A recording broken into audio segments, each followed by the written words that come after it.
সম্মানিত হাজিরিন, আজকের এই সংক্ষিপ্ত অধিবেশনে আমরা পবিত্র কোরআনুল কারীমের সূরা জিলজাল থেকে তেলাওয়াত করেছি। এই সূরার আলোকে একজন ঈমানদারের জন্য আল্লাহ রাব্বুল আলামিন কী ধরনের প্রস্তুতি গ্রহণ করার জন্য পরামর্শ দিয়েছেন এবং আল্লাহ রাব্বুল আলামিন ঈমানদারদেরকে কিভাবে সতর্ক করে থাকেন সে বিষয়ে আমরা সংক্ষিপ্ত কিছু কথা শোনার চেষ্টা করব। আল্লাহ রাব্বুল আলামিন যেন এ কথা শুনে আমল করে আমাদের জন্য এই কথাগুলিকে নাজাতের ওসিলা হিসেবে গ্রহণ করেন। সকলে বলি আল্লাহুম্মা আমিন। প্রিয় ভাইরা, আমরা জানি সূরা জিলজাল পবিত্র কোরআনুল কারীমের ৯৯ নম্বর সূরা। এই সূরার প্রথম যে আয়াত ইজা জুলজিলাতিল আরদু জিলজালাহা, এইখান থেকেই মূলত এই সূরাটিকে জিলজাল হিসেবে নামকরণ করা হয়েছে। জিলজালা বা জালজালা এর অর্থ হচ্ছে ভূমিকম্প বা ভূকম্পন। এই সূরাটি মাক্কি না মাদানী এই নিয়ে দুই ধরনের মতামত আছে। একটি হাদিস, যে হাদিসের আলোকে আবু সাঈদ খুদরি রাদিয়াল্লাহু তাআলা আনহু থেকে এই হাদিসের উপরে ভিত্তি করে অধিকাংশ মুফাসসিররা বলেছেন এটা মাদানী সূরা, যেহেতু তিনি মদিনার অধিবাসী ছিলেন এবং হযরত আবু সাঈদ খুদরি রাদিয়াল্লাহু তাআলা আনহু যখন তিনি বালেগ হন তখন উহুদ যুদ্ধের পরে, সেই সময় তিনি এসে রাসূল আরবি সাল্লাল্লাহু আলাইহি সাল্লামের কাছে এই সূরা শুনে কতগুলো কথা বলেছিলেন। সেই আলোকে অনেকেই বলেন এই সূরাটি হচ্ছে মাদানী সূরা। কিন্তু যারা কোরআনের পাঠ্যক্রম বুঝেন এবং কোরআনের সূরা অবতীর্ণ কিভাবে হয়েছে, মক্কি যুগের ভাষাগুলো কেমন ছিল, ভাষার সৌন্দর্য এবং ছোট ছোট সূরার দ্বারা ইসলামের মৌলিক যে রূপরেখা উপস্থাপন করা হতো, এর আলোকে অনেকেই বিশ্লেষণ করে বলেছেন সূরাটি মাক্কি সূরাও হতে পারে, যেহেতু এর সাথে মক্কা কেন্দ্রিক অন্যান্য সূরার অনেক সামঞ্জস্য রয়েছে। যাই হোক, এই সূরাটি মাক্কি অথবা মাদানী, তবে কোরআনুল কারীমের মধ্যে মাদানী লেখা আছে, এই হিসাবে আমরা এটাকে মাদানী সূরা হিসাবেই বলবো। এই সূরার ফজিলতের ক্ষেত্রে তিরমিজির হাদিসের মধ্যে এসেছে, আল্লাহ রাসূল সাল্লাল্লাহু আলাইহি সাল্লাম বলেছেন, মান ক্বারা সূরা জিলজাল, কেউ যদি সূরা জিলজালটা তেলাওয়াত করে এইটা হচ্ছে তার জন্য নিসফুল কোরআন, কোরআনের অর্ধেক। আরেকটা হাদিসের মধ্যে আছে রুবুল কোরআন, যে সূরা জিলজাল এইটা হচ্ছে কোরআনের 1/4। তার মানে কি বুঝলাম আমরা? তার মানে বুঝলাম কেউ যদি 2 বার সূরা জিলজাল পড়ে তাহলে তার 1 খতম কোরআন শরীফ হয়ে যাবে, তাই তো? সুবহানাল্লাহ।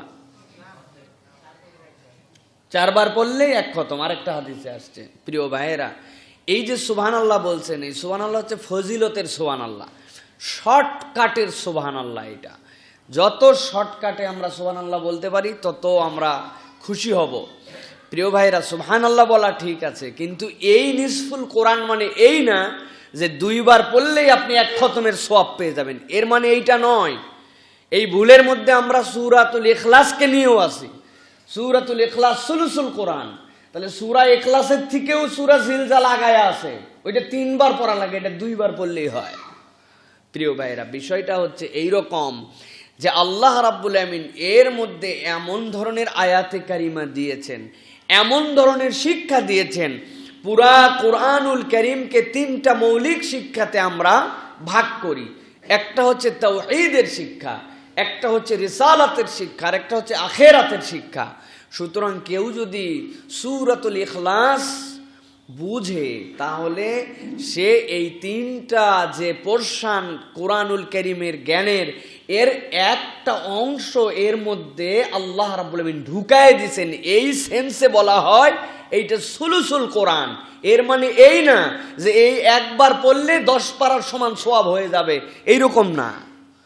প্রিয় ভাইয়েরা, এইটা হচ্ছে জ্ঞানের দিক দিয়ে, বোধের দিক দিয়ে আল্লাহ রাব্বুল আমিন এর মধ্যে যে থিম দিয়েছেন, তাওহীদের যে বার্তা এই ছোট্ট মাত্র 4টা-5টা আয়াতের মধ্যে যে দিয়েছেন, এইটা কোরআনের যে মৌলিক 3টা অংশ, কি কি? তাওহীদ, রিসালাত, আখিরাত, এর একটা অংশকে ফুলফিল করে। সেই হিসেবে রাসূল বলছেন এই আখিরাতের জীবনের যে জ্ঞান, এই সূরা জিলজালের মধ্যে আল্লাহ এত কথা ঢুকাইছেন মাত্র 8টা আয়াতের মধ্যে, যে এইটা যেন কোরআনের অর্ধেক জ্ঞানকেই ধারণ করেছে। সুবহানাল্লাহ। এখন কিন্তু সুবহানাল্লাহ জোরে হয় নাই, খেয়াল করছেন আপনি? কারণ কি, আগের সুবহানাল্লাহ ছিল শর্টকাটে কোরআন তেলাওয়াতের সওয়াব পেয়ে যাওয়া। ভাই একজন লোক পুরা কোরআন পড়লো, প্রত্যেকটা আয়াতে 10টা করে নেকি আল্লাহ রাব্বুল আমিন দিবেন, আর আপনি 8টা আয়াত পড়ে 2 বার, কি রকম আপনি চালাকি তাহলে করলেন? এরকম চালাকি কোনো সিস্টেম আছে কোরআনে? ইসলামে এরকম চালাকি সিস্টেম আছে? এই জন্য বুঝে নিতে হবে, সুবহানাল্লাহ বলতে হবে, আরো জোরে বলতে হবে। কেন?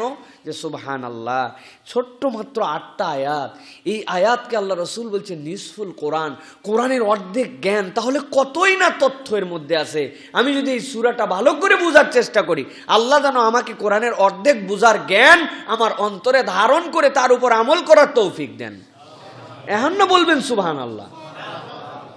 এই হচ্ছে এই সূরা জিলজাল, পবিত্র কোরআনুল কারীমের 99 নম্বর সূরা, 8টা আয়াত। আল্লাহ রাব্বুল আলামিন এই সূরাটাকে আপনার আমার জন্য নিয়ামত শরীফ দান করেছেন। এই সূরাটা কোন প্রেক্ষাপটে নাজিল হলো, পুরা সূরার প্রেক্ষাপট জানা না গেলেও শেষের 2টো আয়াতের প্রেক্ষাপট বা শানে নুজুল সম্পর্কে জানা যায়। ইবনে মুকাতিল রাদিয়াল্লাহু তাআলা আনহু থেকে হাদিস এসেছে, তিনি বলেছেন কতগুলা লোক ছিল আমাদের সমাজে যারা ফকিরকে দান করতেও ইতস্তত করত, ফকির মিসকিনকে দান করতেও ইতস্তত করত। ভালো জায়গায় দান তো পরের কথা, যে দানের হকদার তারে দিতেও ইতস্তত করে।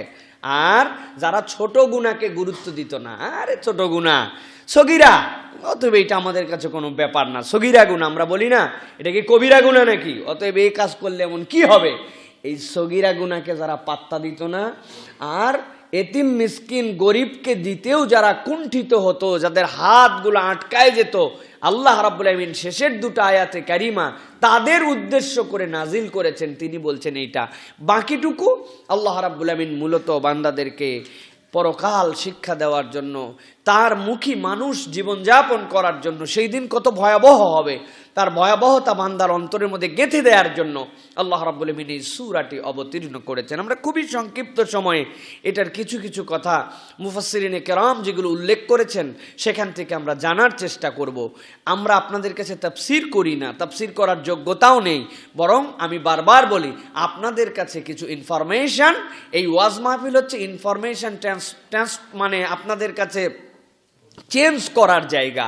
যে ইনফরমেশনগুলো আমরা কোথাও থেকে পেয়েছি আপনাদের কাছে এইগুলো আপনাদের কাছে উপস্থাপন করে দেওয়া হলো। কেননা কোরআনুল কারীমের তাফসীর করা তো দূরের কথা, ঠিকঠাক মতো অর্থই আমরা এখন পর্যন্ত অনুভব করতে পারি না। কত আয়াতের অর্থ 5 বার 7 বার পড়ার পরেও ওই আয়াতের মধ্যে যখন আবার ঢুকি তখন আবার চিন্তার মধ্যে পড়ে যেতে হয়। প্রিয় ভাইরা, আল্লাহ রাব্বুল আলামিন আমাদেরকে আমাদের মুফাসসিরিনে কেরাম সালফে সালেহিনদের যুগে যেই কথাগুলো উপস্থাপন করে দিয়েছেন সেইগুলোর ক্ষুদ্র ক্ষুদ্র কিছু জ্ঞান নিয়ে আপনাদের কাছে এই নকল করে আপনাদের কাছে জানায় দেওয়া, এই ইনফরমেশনটা আপনাদের কাছে ট্রান্সফার করে দেওয়া, এইটাই হচ্ছে মূলত আমাদের মৌলিক দায়িত্ব। প্রিয় ভাইরা, আল্লাহ রাব্বুল আমিন এখানে কি বলছেন? আল্লাহ রাব্বুল আমিন বলছেন ইযা যুলজিলাতিল আরদু জিলজালাহা। আল্লাহ বলছেন যেই জমিনের উপরে তোমরা অবস্থান করছো এই জমিনকে আল্লাহ রাব্বুল আমিন স্থির করে দিয়েছেন। এই জমিন যদি অস্থির হইতো, এই জমিন যদি নড়াচড়া করত, তাইলে এই জমিনের মধ্যে তোমরা কিছুই করতে পারতেন। আল্লাহ এটাকে স্থির করেছেন মানুষের জন্য, কিন্তু আল্লাহ বলছেন একদিন তোমাদের জন্য এই জমিনটা অস্থির হয়ে যাবে বান্দা। সেই দিনের জন্য তোমরা হিসাব করো, সেই দিনের পরিণতিটা কি হবে একটু ভাবার চেষ্টা করো। আল্লাহ বলছেন ইযা যুলজিলাতিল আরদু জিলজালাহা। এই জমিনকে যখন একটা উপযুক্ত কম্পন দেওয়া হবে, এই কম্পনটা বড় ভয়ঙ্কর কম্পন হবে, এত অধিক পাওয়ারফুল কম্পন হবে, দুনিয়ার সাধারণ ভূমিকম্পের সাথে এটার কোনো তুলনা তোমরা মিলাইতে পারবে না। দুনিয়ার ভূমিকম্প যদি একটু হয় সব কিছু মেসাকার করে ফেলে।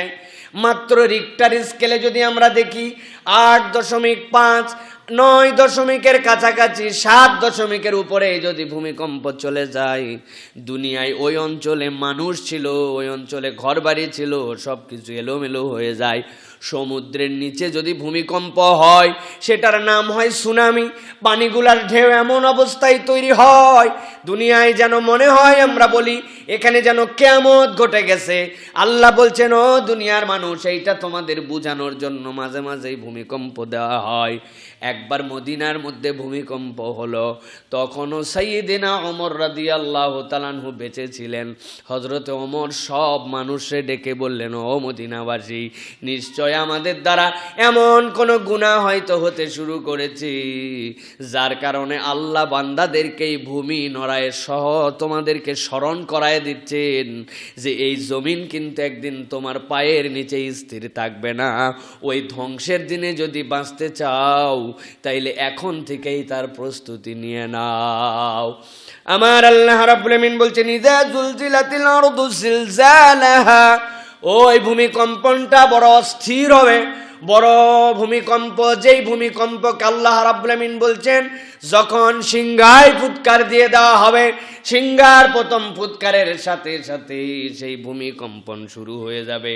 আল্লাহ এই জন্য সূরা হজের মধ্যে বান্দাদেরকে আরো সতর্ক করে সেই ভূমিকম্পের প্রকৃতিটা সম্পর্কে জানাইছেন। আল্লাহ বলছেন, ইয়া আইয়ুহান নাসুত্তাকু রাব্বাকুম ইন্না যালজালাতাস সাআতি শাইউন আযীম।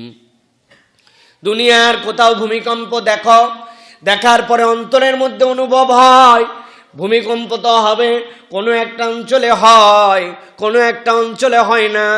আল্লাহ বলছেন এরকম ভেবো না।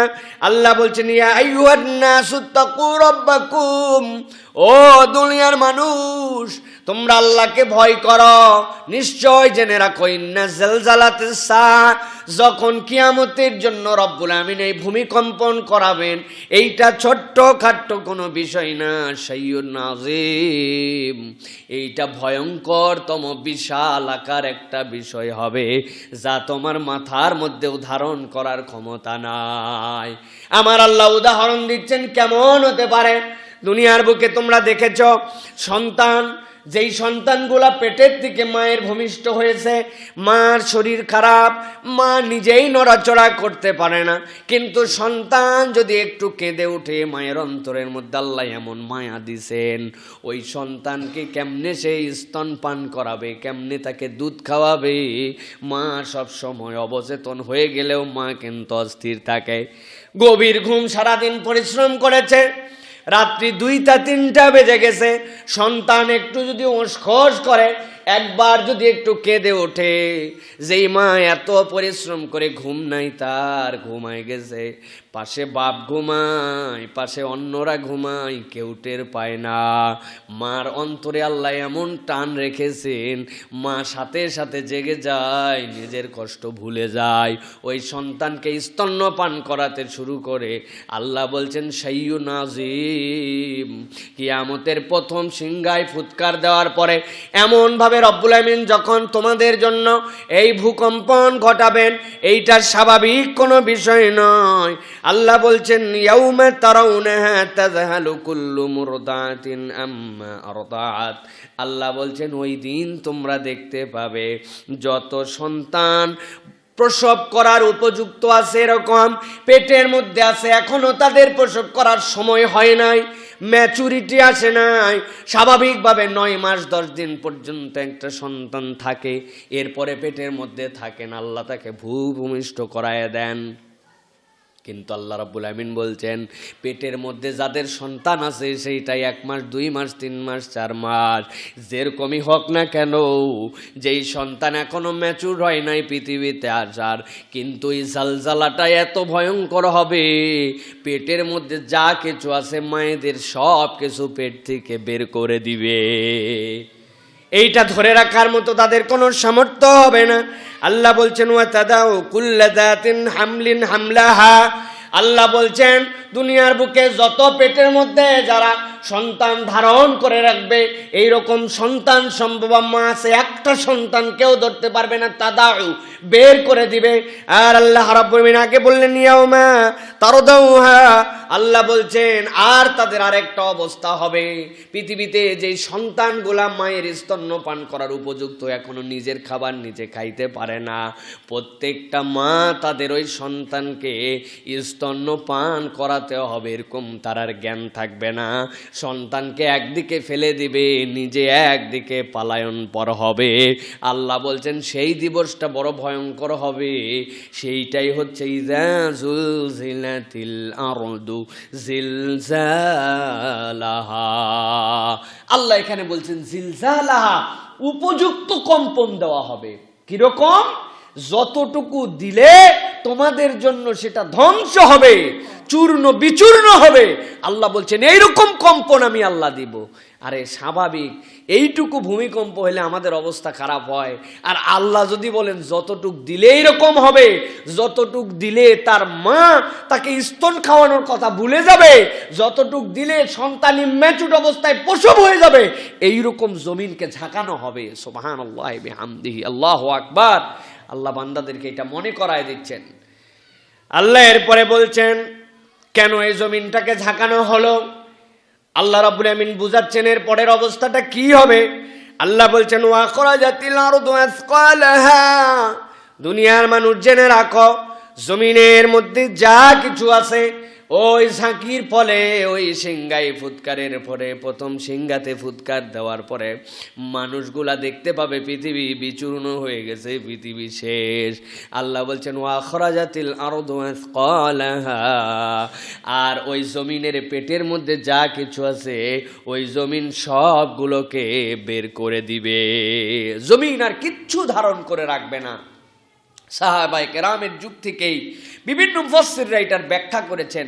মুফাসসিররা বলছেন ও আখরাজাতিল আরদু আসকালাহা, এইটা তিনটা পর্যায় হতে পারে।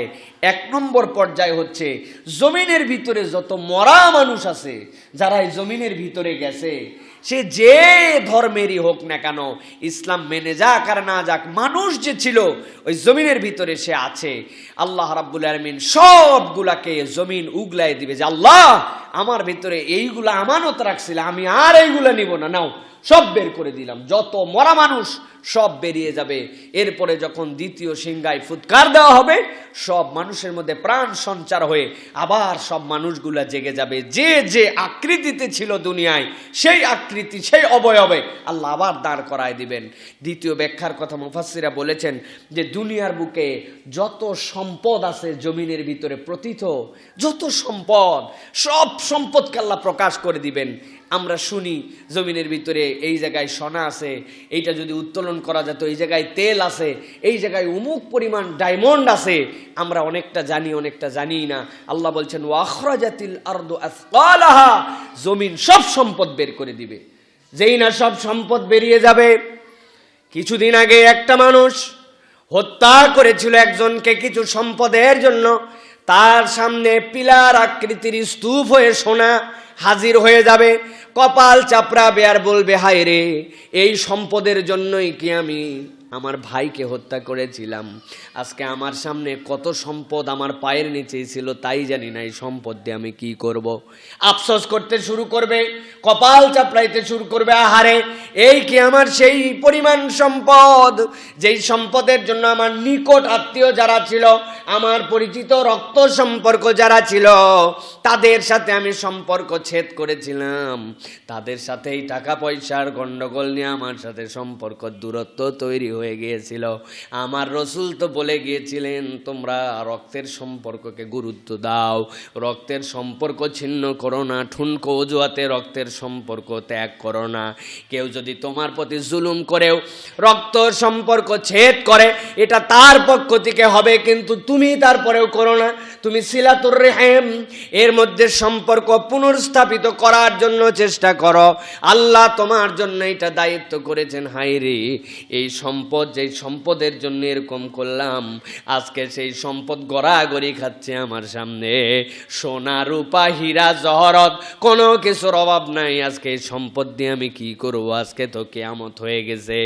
আল্লাহ রাব্বুল আলামিন তৃতীয় এর দ্বারা মুরাদ করতে পারেন ওয়া আখরাজাতিল আরদু আসকালাহা, এই জমিনের উপরেই মানুষ বিচরণ করেছে, তাদের প্রত্যেকটা আমল নামার রেকর্ড এই জমিনের মধ্যে আল্লাহ রেখেছেন।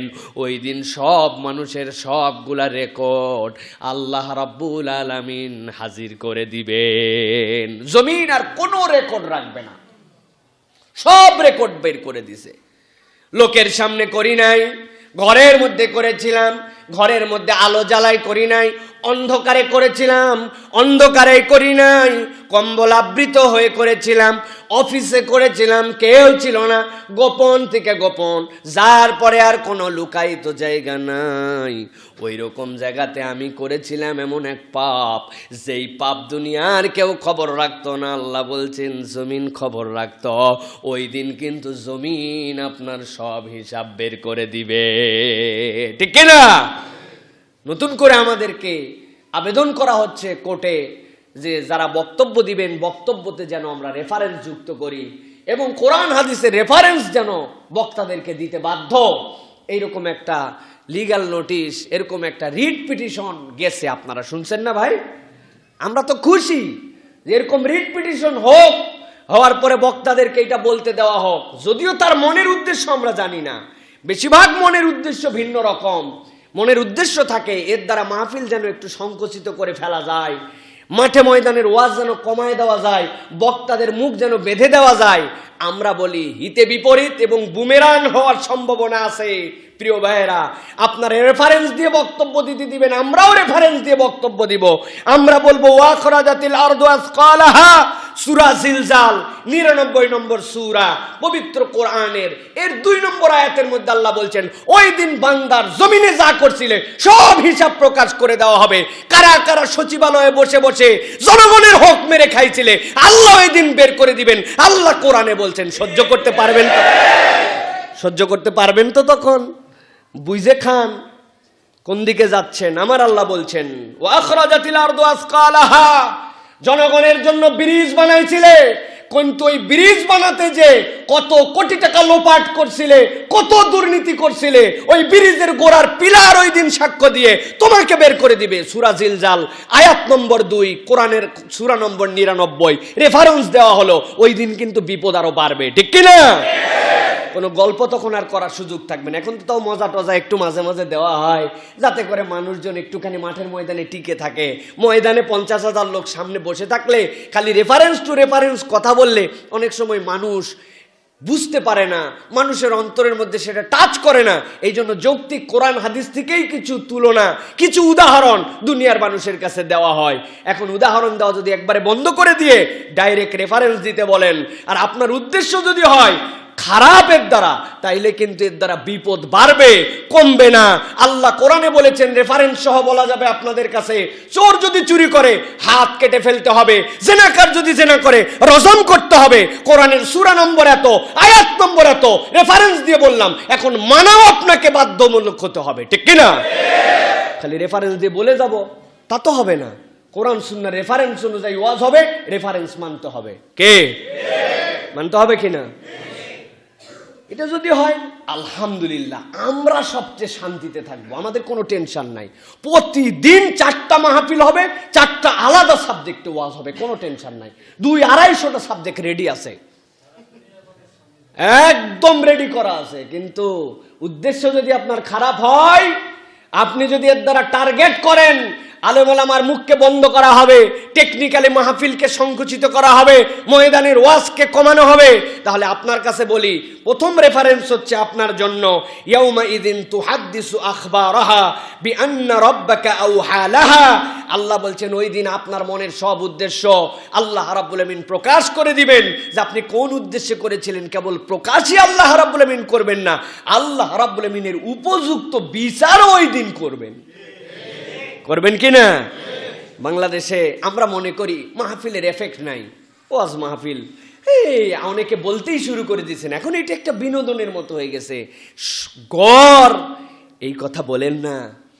এই দেশের মানুষের তাহজিব তামাদ্দুন, এই দেশের মানুষের এখন পর্যন্ত ঈমান আখলাক, এই দেশের মানুষের এখন পর্যন্ত মোরালিটি, এই দেশের যুবকদের এখন পর্যন্ত আল্লাহ রসুল ভীতি, এই দেশের মন মানসিকতা সম্পন্ন এখন পর্যন্ত পবিত্র অন্তরের অধিকারী যেই মানুষগুলা আমরা দেখতে পাই বাংলাদেশে ওয়াজ নসিহত খুতবা তালিম তারবিয়াত, মানুষের কাছে কোরআনের বুঝ হালাকা কোরআনের ক্লাস, এইগুলার অবদান 80%, আর 20% হচ্ছে বাংলাদেশের এই আইন এবং প্রশাসনের, ঠিক কিনা?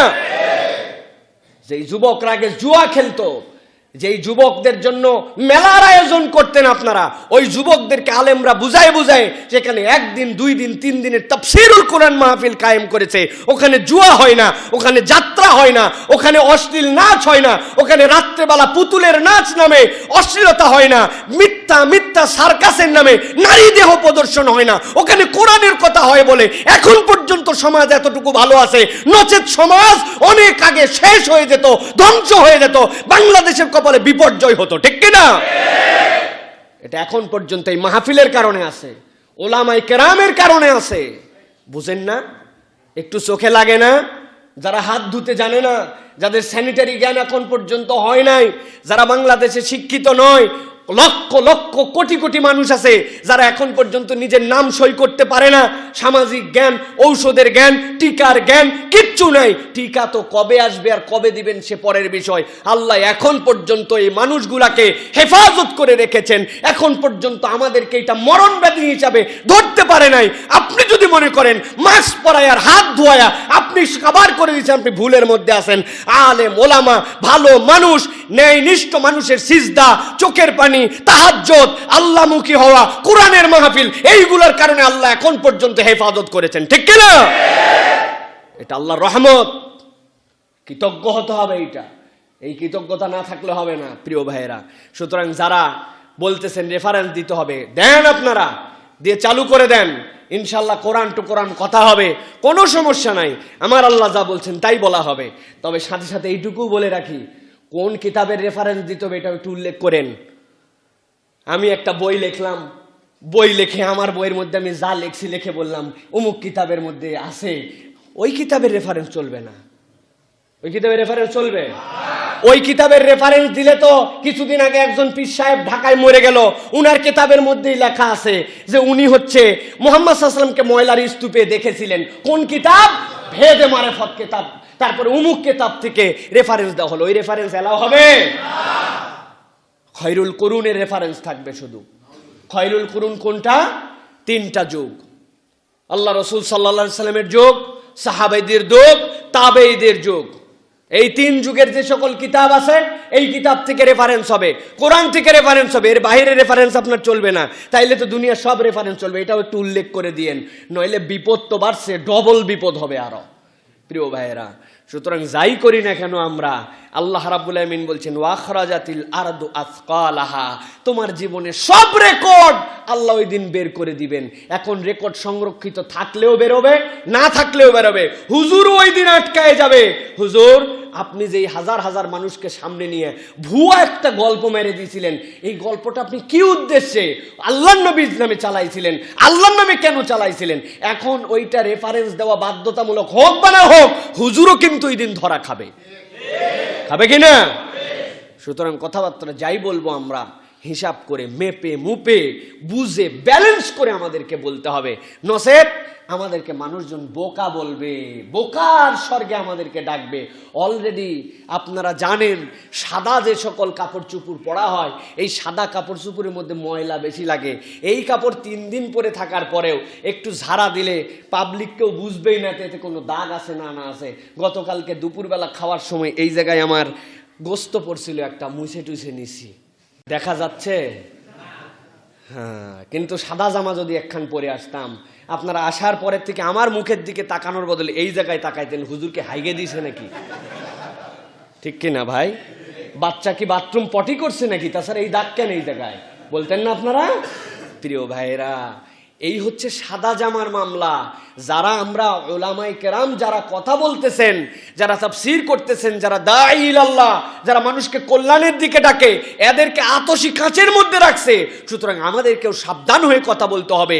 যেই কথা বললে ঠিকও ব্যাঠিকও ক্রিটিসাইজ হতেও পারে, নাও পারে, ওই রকম কোনো সন্দেহজনক কোনো কথাই বলার দরকার নাই। কোরআন হাদিসে কথার এমন অভাব পড়ে নাই যে এমন একটা বর্তমান বৈজ্ঞানিক চমকপূর্ণ একটা কথা আমি ছেড়ে দিব যাতে করে আমাকে হিট হতে হবে, ওরকম কথা বলার দরকারই নেই। আমার ঠেকা পড়ছে আমার ওই কথা বলে, আমার অন্যরা নাস্তিকরা অন্যরা আমাকে মজা নেবে, এরকম কথা আমি বলবো কেন ভাই? ঠিক কিনা? হাজার হাজার মানুষ ভুল কথা বলে, উলট পালট কথা বলার কোনো লোকের অভাব নাই, কিন্তু তাদেরগুলা কিন্তু নজরে আনা হয় না। নজরে আনা হয় কাদেরগুলা? যারা কোরআন হাদিসের কথা বলে তাদেরগুলা। কারণ এটা সাদা কাপড় হিসাবে তারা নিছে। এদের ভুল বার করতে পারলে মাঠের মাহফিলে এফেক্ট ফেলা যাবে, সাধারণ জনগণকে বিভ্রান্ত করা যাবে, ইসলামকে ক্রিটিসাইজ করা যাবে। ওরা নামে নাস্তিক, মূলত ওরা ইসলাম বিদ্বেষী, ঠিক কি না? নাস্তিক মানে কি? ইসলাম বিদ্বেষী, হিন্দু বিদ্বেষী, খ্রিস্টান বিদ্বেষী। আস্তিক আল্লাহকে মানে, নাস্তিক আল্লাহকে মানে না। দুইটা দুই পক্ষ। তুমি আল্লাহকেও মানো না, ঈশ্বরকেও মানো না, ভগবানকেও মানো না। তুমি হচ্ছ আল্লাহ, ঈশ্বর, ভগবান, গড এক পক্ষে আর তুমি বিপক্ষে। তো নাস্তিক মানে তার তো আর কোনো ধর্ম টর্ম কিছু নাই। যতগুলা নাস্তিক সবগুলা দেখি এখন ইসলাম বিদ্বেষী। নাস্তিকের রূপ হইছে ইসলাম বিদ্বেষী। তার মানে বোঝা যায় মূল টার্গেট, মূল এজেন্ডা, মূল পরিকল্পনায় তোমার আস্তিক্য নাস্তিক্যবাদ নয়, তোমার মূল পরিকল্পনায় ইসলাম আর ইসলাম বিদ্বেষ, ঠিক কিনা? এদেরকে চিনে নিবেন, এদেরকে চিনে নিতে হবে। এরা হচ্ছে আপনার আমার ভুল ধরার জন্য ওত পেতে আছে। এখন আমি সুযোগ দিব কেন? আমি সুযোগ দিব কেন? আমি সুযোগ দিব না। এই জন্য সকল ওলামায়ে কেরাম, ছোট থেকে বড়, যেখানে কথা বলতেছি, চমক লাগানো কোনো বক্তব্য দেওয়ার দরকার নেই। যে চমক লাগাই দেবে, চমক লাগাতে গেলেই বিপদ। স্বাভাবিক কথা বলেন, কোরআন সুন্নাহর কথা বলেন। আমি তো বলি ভাই, আমরা ধারণা আমার কথা লক্ষ লক্ষ লোক শুনুক, হাজার হাজার লোক শুনুক, আমি ভাইরাল হই, এই টেন্ডেন্সির থেকে বেরিয়ে যান, বেরিয়ে যান। আপনি নিয়ত করেন, গতদিন বলেছিলাম যে আল্লাহ আমার দ্বারা যদি একজন মানুষ হেদায়েত হয়, আমি এমন নিয়তে কথা বলছি রব্বুল আলামিন, এই কথা যদি একটা মানুষের কলিজায় লাগে, একটা মানুষ যদি আল্লাহর রাস্তায় আসে, আল্লাহ কি বলছেন আল্লাহর নবী? হুমুর, যে তোমাদের জন্য আরব্য একটি লাল উট আল্লাহর রাস্তায় দান করার থেকে তোমার জন্য এটা কল্যাণকর। আল্লাহ, আমি সেই নিয়তে কথা বলতেছি। এইটাই নিয়ত হোক। দুনিয়ায় আপনাকে মোটেও ভাইরাল হওয়ার দরকার নাই, আল্লাহর কাছে আপনি গেইনার এবং ভাইরাল হয়ে যাবেন। সুবহানাল্লাহ। আমি ওয়াজ করি, 1 কোটি লোক আমার কথা শুনছে, কিন্তু আল্লাহর কাছে আমার নিয়ত এবং ওই কথা শোনা পর্যন্তই থাকছে, হেদায়েত হয় নাই। আর আমি কথা বলছি, 3 জনের মধ্যে একটা লোক বলছি, ইস কি কথা আমার ভালো লাগলো, যা আজকের থেকে নামাজ ধরে ফেলবো, আজকের থেকে মিথ্যা বাদ দিয়ে দিব, আজকের থেকে আমি আল্লাহর রাস্তায় চলার নিয়ত করে ফেললাম। একজনের কথা কোটি জন শুনে, দুনিয়ায় সেলিব্রিটি, তার সাথে সেলফি তোলার জন্য পাগল, আর এটাকে কেউ চেনেই না। কিয়ামতের দিন যায় কে লাভবান? ইয়াউমা তুহাদ্দিসু আখবারাহা। আল্লাহ বলছেন ওই দিন তোমাকে খবর দিয়ে দেওয়া হবে, তুমি কি করে আসছিলে, খবর পেয়ে দেখবে আহা কোটি লোক শুনতো রে, একজনের হেদায়েত নসিব হয় নাই। আর একজন বলছিল, বলার কারণে আল্লাহ আমারটা মকবুল হয়ে গেছে। সুতরাং নিয়ত আমাদের জন্য আগে বিশুদ্ধ করতে হবে, বাকিটুকু আল্লাহর নিয়ামত হবে। প্রিয় ভাইরা, আল্লাহ আমাদেরকে কবুল করুক, বলেন আল্লাহুম্মা আমিন। বুদ্ধি করে না চললে আমাদের জন্য অনেক বিপদ ভাই। গল্প শুনছিলাম অনেক আগে, এক মহিলাকে নিয়ে তার বৃদ্ধা স্ত্রীকে নিয়ে ঢাকায় বেড়াতে আসছে। আসার পরে বসুন্ধরা সিটিতে গেছে, যাওয়ার পরে সিরিয়ালে দাঁড়ায় আছে, দেখে একের পর একে লিফটের মধ্যে লোক ঢোকে আর নামে উঠে। তো উনি সিরিয়ালে আস্তে করে যাচ্ছে, দেখছে একটু আগে একজন মুরব্বী মহিলা ভিতরে ঢুকছে, ঢোকার পরে উপরে চলে গেছে, ও তো নেমে গেছে। উপর থেকে আবার একটা ইয়াং মেয়ে নিচে নামছে। নামার পরে চাচা দেখে বলছে, হায় হায়, দেখলাম ভিতরে বয়স্ক একজন ভদ্র মহিলা গেল, এখন নামলো দেখি একদম তরুণী। চাচি, তোর চাচিরে যদি নিয়ে আসতাম, বুঝছেন আপনি, তোর চাচিরে যদি নিয়ে আসতাম তাইলে আজকে আমার কপাল খুলে যাইত। আচ্ছা আচ্ছা বলেন তো, এই লিফট কি আপনার কপাল খোলাবে? এই কি লিফটের সমস্যা না আপনার বুদ্ধির সমস্যা? আমার বুদ্ধির সমস্যা এই জায়গাতে, আপনার বোঝা লাগবে। আপনি বুঝে যে আমাকে অ্যাপ্রোচ দিতে হবে, খালি জনগণের দোষ দিলে হবে না তো। আমার অ্যাপ্রোচটা আমি কি দিচ্ছি? এখন আমি চিন্তা করছি লিফটের মধ্যে ঢুকে মুরব্বী মহিলা ইয়াং হয়ে যাচ্ছে, আমার বউ বুড়া হয়ে গেছে, এখন এই জায়গায় আনলে আমি চাঙ্গা বউ পাইতাম। এইরকম যদি আপনি ভাবেন, এটা লিফটেরও সমস্যা না, ওদেরও প্রতারণা না, এটা আপনার আমার দৃষ্টিভঙ্গি আর চিন্তা আর বিবেকের আমাদের হচ্ছে দেউলিয়াত্ব। আমি বুঝিই নাই, এটা ফানি আইটেম হয়ে যাব আমি। তাহলে আমি কোন কথাটা বলছি, আমার ওই কথাটা মানুষের কাছে এফেক্ট কি, এইটা অন্তত আমাকে আগে বুঝতে হবে। এক কথা বলে দিলাম, তারপরে বলতেছে আপনারা ভুল হয়ে গেছে, মাফ করে দিয়েন, হবে নাকি? সবসময় এটা হবে না। আল্লাহ রাব্বুল আমিন আমাদেরকে বুঝ দান করুক, বলেন আল্লাহুম্মা আমিন। আল্লাহ রাব্বুল আমিন বলছেন, ওয়া আখরাজাতিল আরদু আসকালাহা, দুনিয়ার মানুষ জেনে রাখো, ওই দিন তোমাদের সব কিছুকে জমিন বের করে দিবে। ওয়াকালাল ইনসানু মা লাহা, ওই দিন তখন জমিন যখন সব কিছু বের করে দিবে, তখন মানুষ বলতে শুরু করবে, হায় হায় এই জমিনের কি হলো রে আজকে, এই জমিনের কি হলো? একে তো প্রকম্পন হলো, দুয়ে তো আমল নামা বের করে দিল, 3 নম্বর মৃত মানুষগুলাকে জাগায় দিল, জমিনের ভিতরে যা সম্পদ আছে সব বের করে দিল। ওয়াকালাল ইনসানু মা লাহা, এই জমিনের কি হলো আজকে? এই জমিনের কম করে কেন? অস্থির হয়ে যাবে মানুষ, চিন্তা ক্লিষ্ট হয়ে যাবে। আল্লাহ নবী বলছেন ওই অস্থিরতায় 2টা রূপ হবে। সব মানুষ ওই দিন অস্থির হবে না। যেই মানুষগুলা ইমানদার হবে, যেই মানুষগুলা আল্লাহ এবং তার রাসূলকে বিশ্বাস করে গেছে, তাদের হালতটা একটু ভিন্ন হবে। আর যেই মানুষের আমলনামা আর রেকর্ডের মধ্যে সন্দেহজনক বিষয় আছে, তাদের অস্থিরতার, তাদের চিত্তটা একটু ভিন্ন হবে। আল্লাহ পবিত্র কোরআনুল কারীমের 19 নম্বর সূরা, সূরা মারিয়ামের 84 আর 85 নম্বর আয়াতের মধ্যে আল্লাহ বলছেন, 85-86 নম্বর আয়াতের মধ্যে, ইয়াওমা নাহশুরুল মুত্তাকিনা ইলার রহমানি ওয়াফদা ওয়া নাসুকুল মুজরিমিনা ইলা জাহান্নামা বিরদা। আল্লাহ বলছেন ও দুনিয়ার মানুষ শুনে রাখো, ওই দিন যারা রহমানের মেহমান হবে তারা তো মুত্তাকি, তারা তো মুমিন। আল্লাহ রাব্বুল আমিন স্পেশাল বাহনে চড়াবেন। ওই বাহনটা হচ্ছে ওয়াফত, ওয়াফত মানে হচ্ছে বাহন, এমন ধরনের বাহন যেটাতে উঠলে মানুষ সম্মানিত বোধ করে। আল্লাহ বলছেন জমিন সেই দিন প্রকম্পিত হবে, জমিনের সব কিছু বের করে দিবে। মানুষ বলবে জমিনের কি হলো, আর মুত্তাকি বলবে আলহামদুলিল্লাহ এখন আমাদের চূড়ান্ত ডেস্টিনেশনের দিকে যাওয়ার সময় হলো। আল্লাহ জান্নাতের বাহনে তুলে মুত্তাকিদেরকে ওই দিন হাসর করাবেন। সুবহানাল্লাহ। সুতরাং সব মানুষ একই রকম হবে না। ওয়াকালাল ইনসানু মা লাহা, এই জমিনের কি হলো? সব মানুষের একই রকম কথা হবে না। মুত্তাকিরা খুশি হয়ে যাবে, কিন্তু এই দিন বিপদে পড়বে কারা? আল্লাহ বলছেন ওয়া নাসুকুল মুজরিমিনা ইলা জাহান্নামা বিরদা। আল্লাহ বলছেন ওই দিন তৃষ্ণার্ত করে করে মুজরিম যাদেরকে আমি আল্লাহ বলেছিলাম, ওই দিন সালামুন কাওলাম মির রাব্বির রহিম ওয়ামতাজুল ইয়াউমা আইয়ুহাল মুজরিমুন। আজকের মুজরিমরা আলাদা হয়ে যাও। ওই মুজরিমদেরকে আল্লাহ রাব্বুল আমিন এবার বলতেছেন ওয়া নাসুকুল মুজরিমিনা ইলা জাহান্নামা বিরদা। পিপাসার্ত চিত্তে বুক ফেটে যায়, ছাতি ফেটে যায়, কষ্ট আর কষ্ট। এইরকম অবস্থায় হাঁকায়া হাঁকায়া পিটায়া পিটায়া দল করে করে জাহান্নামের দিকে আল্লাহ নিয়ে যাবেন। আল্লাহ নবী এই জন্য বলছেন বি আন্না রব্বাকা আওহা লাহা। আল্লাহ বলতেছেন ওই দিন মানুষ বুঝে ফেলবে আল্লাহর পক্ষ থেকে যে ওহী দেওয়া হয়েছে, আল্লাহর পক্ষ থেকে যে নির্দেশ দেওয়া হয়েছে, এই নির্দেশের বাহিরে আজকে কিছুই হচ্ছে না। ওই নির্দেশটা তোমাদের কাছে 1000 বছর আগে জানায় রাখা হলো, যাতে ওই দিন যাওয়ার পরে জান্নাতি বাহনে হাসরের দিকে যেতে পারো। তোমরা যেন মুজরিম হয়ে আল্লাহর কাছে ধরা পড়ে যেও না। আমার আল্লাহ রাব্বুল আমিন বলছেন এরপরে বান্দাদের জন্য ইয়াউমা ইযি ইয়াসতুরুন নাসু আশতাতা। আল্লাহ বলতেছেন ওই দিন মানুষকে বিচ্ছিন্ন দলে দলে তাদেরকে ফিরিয়ে আনা হবে। মানুষকে দলে দলে ঝাঁকে ঝাঁকে আল্লাহ রাব্বুল আমিন ফেরত নিয়ে আসবেন। কোথায় নিয়ে আসবেন? রব্বুল আমিন ওই দিন হাসরের ময়দানে হাজির করবেন।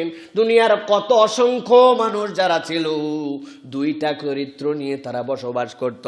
একটা চরিত্রে মানুষ একদমই সংক্ষেপ, একদমই কম।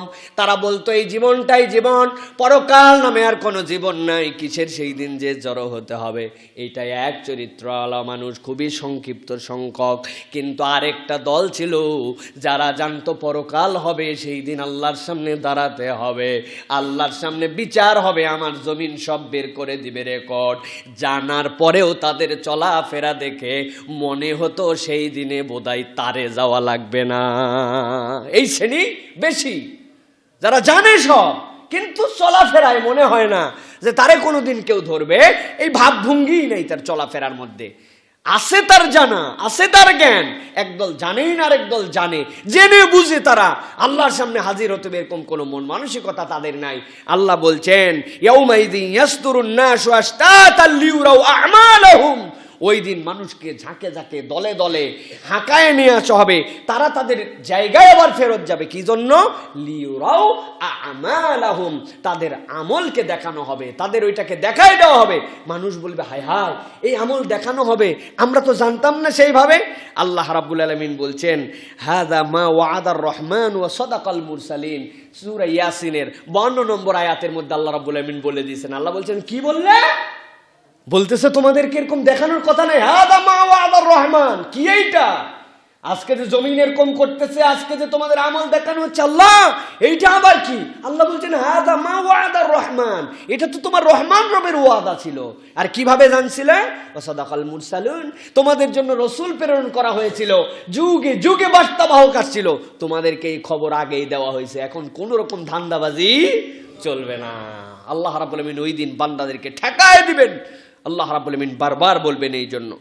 এরপর আল্লাহ রাব্বুল আলামিন বলছেন ফামান ইয়ামাল মিসকালা যাররাতিন খায়রান ইয়ারা, দুনিয়ার মানুষ জেনে রাখো, দুনিয়ায় কেউ যদি সংক্ষিপ্ততম ছোট্ট ক্ষুদ্রতম অনুপরিমাণ দুনিয়ার বুকে ভালো কাজ করো, আল্লাহর কাছে তারও রেকর্ড সংরক্ষিত থাকবে।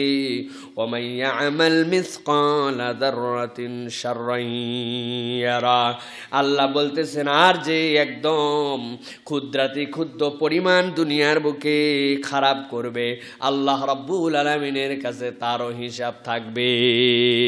মুফাসসিরিনে কেরাম যাররার ব্যাখ্যা করেছেন, তারা বলছেন কোনো একটা শীতের ঘরে যদি কোনো একটা টিনের ঘর থাকে, ওই টিনের ঘরের মধ্যে ছোট্ট একটা ছিদ্র আছে, রোদ উঠে গেছে, ভিতরে অন্ধকার, ওই ছিদ্র দিয়ে আলো নামতে শুরু করছে, করার পরে দেখা যায় পুরা কতকগুলা রেণু উঠতেছে নড়তেছে, ধুলার একটা চ্যানেল যেন উপর থেকে নিচ পর্যন্ত। বলেন তো যেই বরাবর কেবল দেখা যায় এইটুকুতেই ধুলা আছে নাকি পুরা ঘরেই আছে? কিন্তু দেখতে পায় না। ওই যে ক্ষুদ্রাতি ক্ষুদ্র এক একটা ওই ধূলিকণা, ওইটা তো হাত দিয়ে ধরা যায় না, হাত দিয়ে স্পর্শ করা যায় না, ওইটাকে মাইক্রোস্কোপের নিচে দিলে দেখা যাবে প্রত্যেকটার আলাদা অস্তিত্ব আছে। আমার আল্লাহ বলছেন ফামান ইয়ামাল মিসকালা যাররাতিন খায়রান ইয়ারা, দুনিয়ার কোনো মানুষ এই অনুপরিমাণও যদি ভালো কাজ করে, আমার আল্লাহ সেইটার রিওয়ার্ডও তাকে দিবেন। আর কেউ যদি এই অনুপরিমাণ খারাপ কাজ করে, আল্লাহর কাছে তার হিসাব সে করায় গন্ডায় বুঝে পাবে। আমার আল্লাহ রাব্বুল আমিন যখন বললেন বি আন্না রাব্বাকা ওয়াহালাহা ইয়াউমাইযিন তুহাদ্দিসু আখবারাহা, আল্লাহ রাব্বুল আমিন এরপরে বলতে বলতে যখন বললেন ইয়াউমাইযিন ইয়াসতুরুন নাসু আশতাতাল লিউরাউ আমালাহুম, বান্দাকে তার আমলগুলা দেখানো হবে। হযরত আবু সাঈদ খুদরি রাদিয়াল্লাহু তাআলা আনহু এই আয়াতে কারিমা শুনলেন, আল্লাহ রাসূলের মুখ থেকে দাঁড়ায় গেছেন ছোট মানুষ, তারপরে আল্লাহ রাসূলকে বলতে শুরু করছেন হে আল্লাহ রাসূল, আমার ছোট গুনাহও দেখায় দেওয়া হবে, বড় গুনাহও দেখায় দেওয়া হবে, ছোটবেলায় যা করছি তাও দেখানো হবে, বড়বেলায় যা করছি তাও দেখানো হবে। এই কথা যখন আল্লাহর নবী বললেন তোমার সব কিছু দেখায় দেওয়া হবে, তিনি বললেন তাইলে তো রব্বুল আলামিন আমি তো মারা পড়ে গেছি, আমার তোর বাঁচার কোনো কায়দা নাই আল্লাহ, আমি তো মারা পড়ে গেছি। আল্লাহ নবী সাল্লাল্লাহু আলাইহি সাল্লাম সাথে সাথে বললেন, হযরত আব্দুল্লাহ ইবনে আমর ইবনুল আস রাদিয়াল্লাহু তাআলা আনহু বলতেছেন এই সূরা নাজিল হওয়ার পরে হযরত আবু বকর হাউমাউ করে কাঁদতে শুরু করলেন।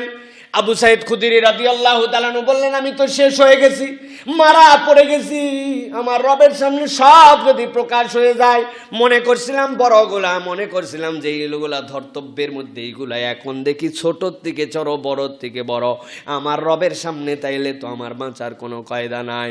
হযরত আবু বকর সিদ্দিক রাদিয়াল্লাহু তাআলা আনহু কাঁদতেছেন এই সূরা অবতীর্ণ হওয়ার পরে, হায় হায় আমরা কেমন করে বাঁচবো, আমাদের তো আর কোনো বাঁচার কায়দা নাই। আল্লাহ নবী সাল্লাল্লাহু আলাইহি ওয়াসাল্লাম তাকে বললেন বললেন, লাউলা আন্নাকুম তুজনিবুনা লা খালাকাল্লাহু খালকান ইজনিবুনা ওয়া ইয়াগফিরু লাহুম। ও আবু বকর, মন খারাপ করো না, মন খারাপ করো না। তোমরা যদি গুনাহ না করতেই দুনিয়াতেই, আল্লাহ তোমাদেরকে শেষ করে দিয়ে এমন একটা জাতিকে আবার সৃষ্টি করতেন, যেই জাতি গুনাহও করবে আবার আল্লাহর কাছে মাপ চাবে, আল্লাহ তাদেরকে মাফও করে দিবেন। এই রকম জাতি পয়দা করে দিতেন তোমরা যদি গুনাহ খাতা করা একবারেই বাদ দিয়ে দিতে। এই হাদিসের দ্বারা আল্লাহ নবী গুনাহতে উৎসাহ দেন নাই, বরং বুঝাচ্ছেন, বান্দা হতাশ হয়ে যেও না, তোমার গুনাহ যত, তোমার রহমানের দয়া তার থেকে শত শত বেশি। আল্লাহ নবী বললেন, তোমরা যদি গুনাহ না করতে আল্লাহ ধ্বংস করে দিতেন তোমাদেরকে, দরকার নাই। এমন কম সৃষ্টি করতাম যারা গুনাহ করবে আল্লাহর কাছে ক্ষমা চাইবে, আল্লাহ মাফ করবে। তার মানে বোঝা যায় কান্নাকাটির দরকার নাই, হতাশ হওয়ার দরকার নাই, শেষ হয়ে গেছি ভাবার দরকার নাই। গুনাহ আছে, ক্ষমাকারী রবও আছে। আল্লাহ ওই বান্দাকেই পছন্দ করেন যে আল্লাহর কাছে ক্ষমা চাবে। সুবহানাল্লাহ বিহামদিহি। এই জন্য প্রিয় ভাইয়েরা, আমাদের গুনাহ খাতা থাকবেই, মানুষ মাত্রই গুনাহ থাকবে, গুনাহমুক্ত কোনো মানুষ হতেই পারে না। সুতরাং সেই মানুষকে আল্লাহ রাব্বুল আলামিনের কাছে ক্ষমা চাইতে হবে, আল্লাহ রাব্বুল আলামিনের কাছে মাপ চাইতে হবে। আর ছোটর থেকে ছোট, বড়র থেকে বড় কোনো কিছুকেই দুনিয়ার মানুষের জন্য ছোট হিসেবে বা কেবলমাত্র বড় হিসেবে ধরা যাবে না। ছোট্ট একটু দান, এইটাকে আমি গুরুত্বের মধ্যেই নেই না। ছোট্ট একটুখানি মানুষের সাথে সদ্ব্যবহার, এটাকে গুরুত্বই নেই না। হাতিম রাদিয়াল্লাহু তাআলা, হাতিম ইবনে আদি রাদিয়াল্লাহু তাআলা, বুখারীর হাদিসের মধ্যে আসছে, উনি বলতেছেন, ইত্তাকুন নাস, হে মানুষেরা, ইত্তাকুন নার, তোমরা জাহান্নাম থেকে বাঁচো। জাহান্নাম থেকে বাঁচো কেমনে বাঁচবে?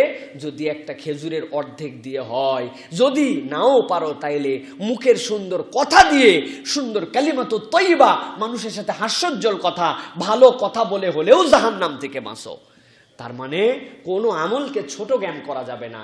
এই আয়াতে কারিমা যেটা বললাম, শেষের দুইটা আয়াতের ব্যাপারে ইবনে মুকতিল বলতেছেন, এই আয়াত দুইটা অবতীর্ণ হয়েছে তাদের জন্য যারা চায় ওই রকম ফকিরকে দিতেও তারা ইতস্তত বোধ করে, যে একটা গরিব মানুষ তারে দেয় না, চাইছে একজন মানুষ তারে ফিরায় দেয়, আমারই চলে না। রে তোমার চলে না, তোমার তো সৌভাগ্য, তোমার তো বড় বেশি আল্লাহর কাছে পাও না যে তোমার চলে না, কিন্তু মানুষের কাছে হাতটা এরকম করতে হয় নাই। তোমার সৌভাগ্য, ওই লোকের এমন চলে না যে তোমার মতো চলে না লোকের কাছে হাত পেতে দিছে সে, সুতরাং তাকে ফেরত দিও না, তোমার সামর্থ্য অনুযায়ী দাও।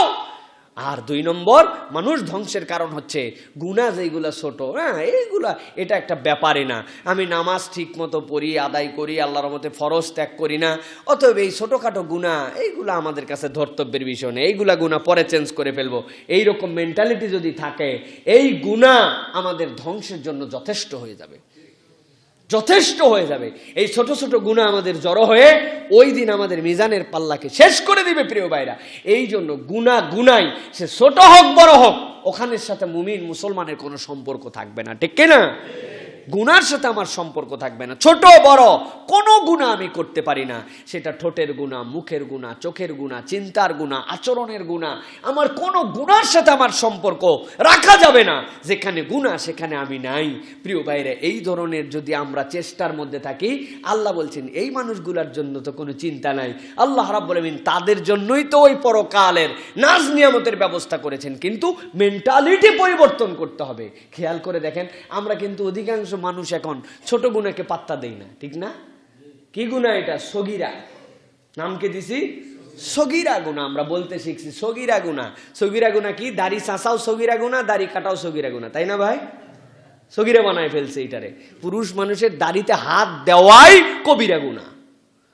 দাড়ির মতো বড় হবে, গোপ ছোট করে ফেলবেন, এইটাই ইসলাম। বাস এইটা আমরা পালন করতে পারছি না, কবে যে পারবো তাও জানি না।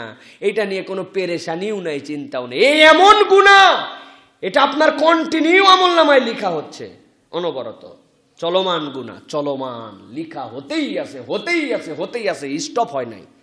কারণ এটা কন্টিনিউ আমল আপনার সাথে থাকার কথা, সেই কন্টিনিউ আপনি বাদ দিয়ে দিচ্ছেন। এই সগীরা বানাইছে, এইটারে আমরা কবিরা গুনাহ আমরা আলাদা করছি। এইরকম ভাবে আমরা আব্বা আম্মার সাথেই থাকি, কিন্তু বাপ মায়ের সাথে একটু ঝাড়ি দিয়ে কথা বলি, বাপ মা যা বলে সেই কথা আমার পছন্দ হয় না, আব্বা আম্মার সাথে একটু বকাঝকা করি। দাঁড়ো, কি বুঝো তুমি? খালি তুমিই বুঝো না? তুমি বুঝতো 40 বছর আগে স্কুল কলেজ বুঝছো, এখন নতুন যুগ, নতুন সময়, ডিজিটাল সময়, ডিজিটাল ওয়ার্ল্ড, কচু বুঝো তুমি, বুঝবে না তুমি এইগুলা। বাপ মারে একটা বিশাল জ্ঞান দিয়ে দিল উনি। এটা তো সগিরা গুনাহ, সগিরা না ভাই, এটা সগিরা গুনাহ। জীবন ধ্বংসের জন্য এইটুকু গুনাহ যথেষ্ট হবে। জীবনে বরকত হারায় জন্য, জীবনে সফল কাম না হওয়ার জন্য, মানসিক প্রশান্তি না পাওয়ার জন্য এইটুকু যথেষ্ট হবে আপনার জীবনের জন্য। এই মানসিক প্রশান্তি আমাদের উঠে যাচ্ছে। দেখেন, জেনারেশন বাই জেনারেশন আমাদের মধ্যে মানসিক প্রশান্তি নাই। আছে? সব আছে, মানসিক প্রশান্তি নাই। টাকা আছে, বাড়ি আছে, গাড়ি আছে, ভাল লাগে না ভাই রে। আরে পার্টি করে আসছি একটু আগেই, সেই রকম পার্টি, সেই রকম স্বাদ, সেই রকম খাওয়া, সেই রকম ফ্যাশন, বাড়িতে আসে ভাল লাগে না, আর ভাল লাগে না। কারণ এই সব জিনিসগুলো আমাদের ফেক, সব জিনিসগুলো লোক দেখানো। অন্তর আমাদের মরে যাচ্ছে, ঠিক কিনা ভাই? অন্তরের শান্তি, অন্তরের শান্তি কিভাবে আসবে? ইহতিসাবের দ্বারা, হিসাব করে চলার দ্বারা, গুনাহ ত্যাগ করার দ্বারা। না, আমি গুনাহ করতে পারি না। আপনি বিশ্বাস করেন, ওয়াদা করেন, আপনি একটু প্রচেষ্টা করেন, আপনি লিখেন আজকে বাড়িতে যে জুমার নামাজের পরে লিখবেন, আমার এই 5টা গুনাহ মনে হয় গুনাহ হচ্ছে আমার, আমি এই গুনার থেকে আজকে জুমার নামাজের পর থেকে আগামীকালকে জোহর পর্যন্ত এই মুখ দিয়ে একটা মিথ্যা কথাও বলবো না। বের হতে চাইছিল, প্রায় টাকা দেওয়ার কথা ছিল এক বন্ধুর সাথে, দোস্ত টাকা আচ্ছা আছে দিবনি, নাই, মুখ দিয়ে বেরোয় গেছিল। কিন্তু আল্লাহ, যা মিথ্যা বাদ দিলাম, দেখি না কি হয়, আমি ঠকি না জিতি, দেখি না, মিথ্যা বাদ দিলাম। আল্লাহ, টাকনুর নিচে কাপড় পরে আমার নবী নিষেধ করছে। কিসের অহংকার, কিসের নিরহংকার? যাইয়ে প্রথম কাজ হচ্ছে সিলাইও করবো না, যা বটি দিয়ে কাটছি, বটি দিয়ে, কাশি ছিল না, কি করবো? আল্লাহ, যা বাদ দিলাম। মানুষজন, কি রে, এটা কি সেকেন্ড হ্যান্ড পট্টি তুই কিনছিস নাকি? তুই যে এত ফকির হয়েছিস জানিস না তো? তোর পায়ের নিচ দিকে সুতা ঝোলে। বলে, হয় ভাই, আমি খুব ফকির হয়েছি, কাশি ছিল না জন্য কাইটে হালাইছি। 2 নম্বর গুনাহ ছেড়ে দিয়েছি, যা বাদ দিয়ে দিলাম। বাপ মায়ের সাথে অনেক সময় বাপ মাও আমাদের সাথে অন্যায্য ব্যবহার করে বসেন, যেটা আসলেও বুঝি আমি, যেটা এই কথাটা আমার বাপ মা ইম্যাচুড কথা বলছেন। বাপ মা, আল্লাহ বলছে তো সহ্য করার জন্য, নিশ্চয় এর মধ্যে খাইর আছে। বের হয়ে গেছিল মুখ দিয়ে কথাটা, থাক, তারপরেও দাঁতে দাঁত কামড়ায় দিয়ে বললাম না। যা, ভিতরে গসগস করতেছে, কোথায় যে বলবো, কোথায় যে বলবো। যান বাথরুমে যাই, অজু করে ফেলেন একবার, অজু করে ফেলে নাক মুখ ধুয়ে ফ্রেশ হয়ে এসে 1 গ্লাস পানি খান, খেয়ে চুপ করে থাকেন। আল্লাহ হাওলা কুওয়াতা ইল্লা বিল্লাহ বলেন, বাদ দিলাম। যা, বাপ মায়ের সাথে আমি আর খারাপ ব্যবহার করব না। আপনি বাদ দিয়ে দিছেন, আজান হয়ে গেছে, চল মসজিদে যাব, যা আছে কপালে, ফরজ নামাজ পড়বো। এই আগামীকালকে জোহর পর্যন্ত ডিউটি দিচ্ছি, আগামীকালকে জোহর পর্যন্ত মসজিদে যাব আমি। প্রয়োজনে ফজরের নামাজের জন্য সারা রাত জায়গা থাকবো আজকে, যা আছে কপালে, যা, সারা রাত ঘুমাবো না। দেই ফজরের সময় বলে আমি উঠতে পারি না, দেই ঘুমালাম না আজকে, ফজরের নামাজ পড়ে তারপরে যা হয় হবে। আপনি এরকম টার্গেট করেন আপনার কোন গুণাগুলো, আমার কোন গুণাগুলি আছে, আমরা এই ভুলগুলো একটু বাদ দেওয়ার চেষ্টা করি।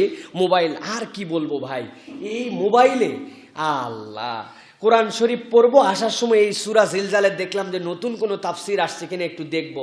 ও বাবা, ইউটিউবে ঢুকার আগেই দেখি হিন্দি গান, এক মহিলা 12 সেকেন্ড না 13 সেকেন্ড আগে আমার ড্যান্স দেখায় নিল। কি ভাই বানায় বললাম, আসে না ভাই? আরে সুবহানাল্লাহ, আমি তো এইরকম করে আসি, আবার দেখতেও মন চাচ্ছে যে কি ঘটনাটা, কি কেমনে হয়।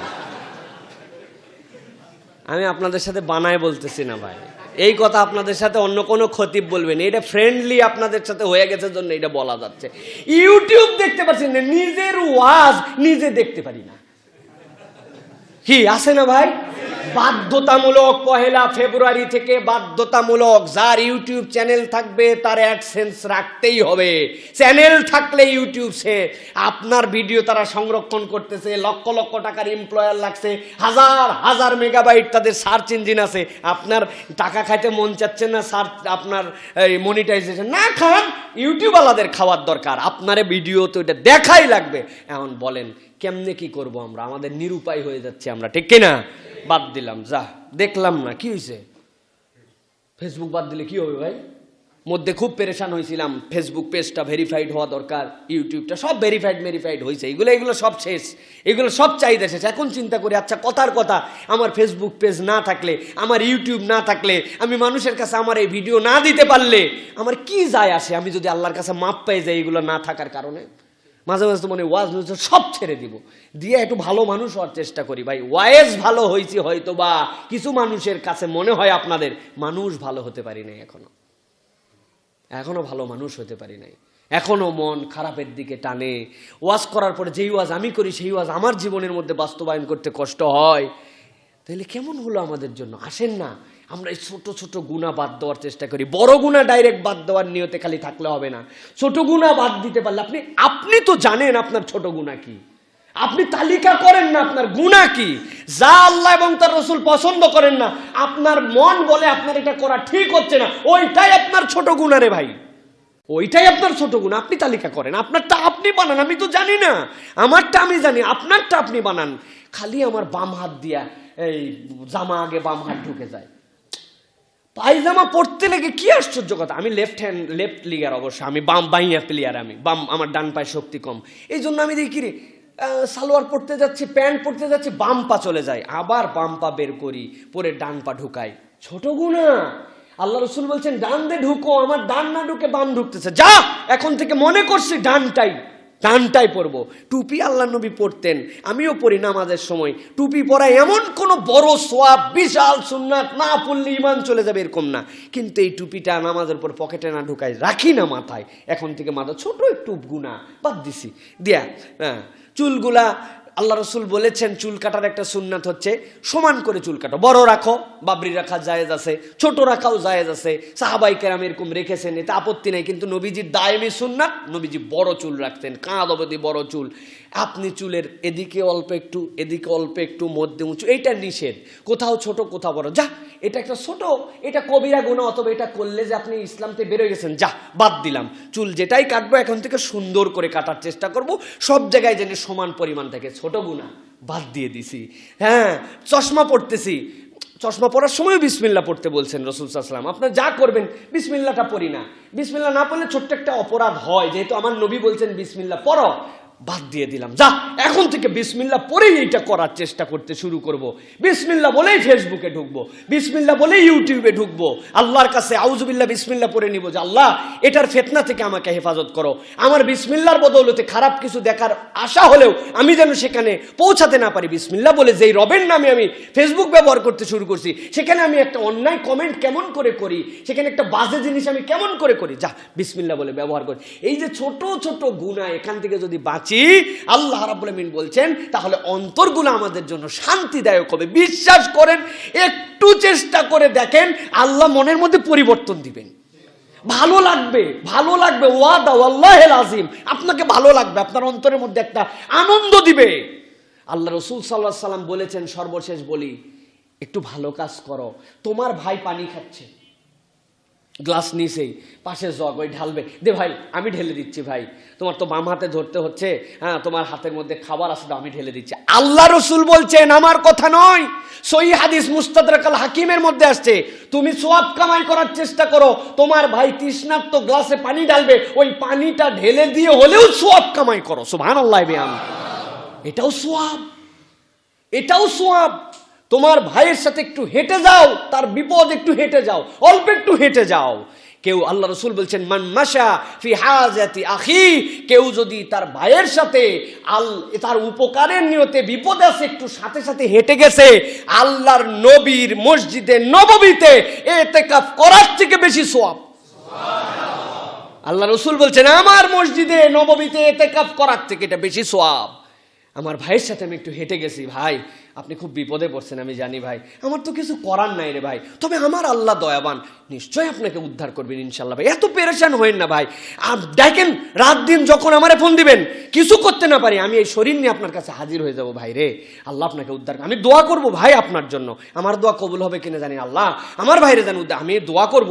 এই বলে বলে আপনি ওইখান থেকে ওই পর্যন্ত গেছেন, বেচারির বাপ মরে গেছে, বেচারি একটা বিপদে আছে, পেরেশানিতে আছে, ছেলেটাকে নিয়ে দুশ্চিন্তায় আছে, আপনি তার পেরেশানি দূর করার জন্য এইটুক গেছেন। আল্লাহর নবীর মসজিদে নববীতে আপনি ইতিকাফ করতে পারবেন কিনা সেইটা কবুল হবে কিনা গ্যারান্টি নাই। আল্লাহ রাসূল বলছেন ওই কবুলকৃত ইতিকাফের সওয়াব ওই আল্লাহর বান্দাকে আল্লাহ দান করে দিবেন। করে দেখেন, শান্তি পাবেন, অন্তরের মধ্যে তৃপ্তি পাবেন। অপরের জন্য করে দেখেন আপনি কত মজা পাবেন। আপনি রাস্তা আপনার সামনে ময়লা হয়ে গেছে, ঝাড় দিয়ে দেখেন, আপনার অন্তরে ভালো লাগবে, তৃপ্তি লাগবে আপনার কাছে যে আমি আশপাশটা পরিষ্কার করছি। কেন? লোক দেখানোর জন্য না। আল্লাহ রাসূল বলছেন নাযিফু উরাহ, তোমার বাড়ির আশপাশটা তুমি পরিষ্কার রাখো। আমার নবী বলছেন তো, আল্লাহ আমি একটু পরিষ্কার করতেছি, আপনার বাড়িটা পরিষ্কার করছেন। বাড়ির সামনে লিখে দিবেন, মাহফিল হোক আর যেই হোক, আমার রং করা ওয়ালে কেউ যদি আপনারা পোস্টার লাগান, লেখেন, চিকা মারেন, কিয়ামতের দিন আপনাকে আল্লাহর কাছে জবাবদিহি হিসেবে ধরবো আপনাদের কাছে, দুনিয়ায় না ধরতে পারলেও। আমার ওয়াল পরিষ্কার থাকে, আপনি পোস্টার লাগানোর কেটা? হ্যাঁ, ওয়াজ মাহফিলের পোস্টার মসজিদের ওয়ালে কে লাগাতে বলছে আপনারে? এই অধিকার আপনাকে দেয় নাই, আপনি পারমিশন পাইছেন। ওই লোক রং করছে, ওই লোক পরিষ্কার রাখার চেষ্টা করে মসজিদের ওয়াল। হুজুর আপনার ওয়াজ দে, আরে আমার ওয়াজটাই কি? আমার ওয়াজের অজুহাত দিচ্ছেন আপনি। মসজিদের মধ্যে আপনি পোস্টার লাগান, মসজিদের ওয়ালের মধ্যে কে বলছে? খবরদার, এগুলো বাদ দিয়ে দেন। মসজিদের ওয়ালে কোনো পোস্টার, মসজিদ কেন কারো বাড়িতে লাগানো যাবে না। আপনার অত যদি আগ্রহ হয় আপনি দড়িতে টাঙ্গায় দেন, তারপরে মন চাইলে কেউ দেখবে না, মন চাইলে ফেলে দিবে। আপনি মানুষের ওয়ালের মধ্যে লিখে দিচ্ছেন, মানুষের ওয়ালের মধ্যে স্প্রে করে দিচ্ছেন, যাচ্ছে হাঁটতেছে, হাতের মধ্যে একটা লাঠি আছে, আছে, ওয়াল ঘষতে ঘষতে ঘষতে ঘষতে ঘষতে চলেছে, ওনার বাপের ওয়াল। গুনাহ, মনে তৃপ্তি পাবেন না আপনি, এটা গুনাহ। গুনাহ, আরে হুজুর মানুষের রাস্তার ধারের ওয়ালে ঘষা দেওয়া গুনাহ। আমাদের গাড়ি তো ডিজাইন করে দিছে, গাড়ির মধ্যে ধুলা পড়ে থাকে, উনি লাভ আঁকাইছে, উনার বইয়ের নাম লেখছে, উনার নাম লেখছে। মুরব্বী মানুষ, বাচ্চা কাচ্চার কথা বাদ দিলাম, ওদের তো ভুলই নাই, ওরা যা করবে সব ঠিক, ঠিক কিনা? ওরা কোসে বাচ্চা, ওরা ভালোবেসে করছে, মহব্বত করে, বুঝে না। বুড়া মানুষ দেখি গাড়ির মধ্যে ধুলা পড়ে আছে, বাবা ওনার বাপের গাড়ি। হ্যাঁ, এ কি? এগুলো গুনাহ সগীরা, ফিল করেন এইগুলা। বাজারে একজন গেছে, সিরিয়াল আপনি দাঁড়ায় আছেন, তার কান্দের বলে ভাই সিম কত রে? আর একজন তো সিমের দাম করতেছে, তুমি কাঁধের উপর দিয়ে তুমি কুই, মানে আপনি এলাকার একটা অত দামি না আপনি, হ্যাঁ, এই হো বুঝায়েন না আপনি। এই একজনের উপর আরেকজনের দাম করা এটা একটা গুনাহ।